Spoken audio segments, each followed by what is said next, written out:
আমরা সংখ্যা একটু আগে দেখিয়েছিলাম, এটা নাম্বার। প্রত্যেকটাতে ডিপ খাঁজ কাটা আছে এবং সাইজে অনেক বড়। স্বরবর্ণটা দেখেন, আমি স্বরবর্ণটা একটু লিখে দেখাই, সরিয়টা লিখি। দেখেন আমার কিন্তু কলমগুলো কিন্তু একটু সোজা করে লিখলে কালি কিন্তু একদম সুন্দরভাবে আসে। এই কলমগুলো কিন্তু কালি শুকিয়ে যাবে না। আমরা খুবই প্রিমিয়াম কোয়ালিটির কলম চায়না থেকে ইম্পোর্ট করে আনছি, একদম যেটা লোকাল অনেক কিছু মার্কেটে, অনেকগুলো মার্কেটে আছে, ওগুলোর জন্য আসলে একজনের জন্য আসলে সবার নাম খারাপ হয়।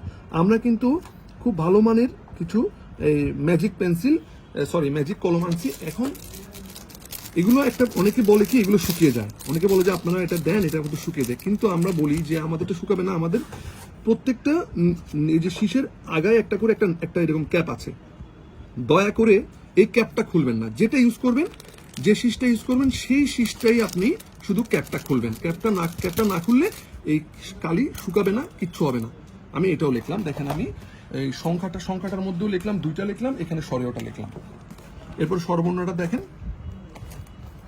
স্বরবর্ণ দেখেন ক খ, এখানে আবার ব্যঞ্জনবর্ণ শিখে সে ক দিয়ে কি কি শব্দ হয় বানানটা পর্যন্ত সে এখানের মধ্যে শিখতে পারবে। মানে খাতা এবং বই দুইটা মিলে কম্বাইন প্যাকেজ। এরপরে হচ্ছে অ্যালফাবেটের মধ্যে দেখেন বড় হাতের এ, ছোট হাতের এ এবং ডিপ খাঁজ কাটা।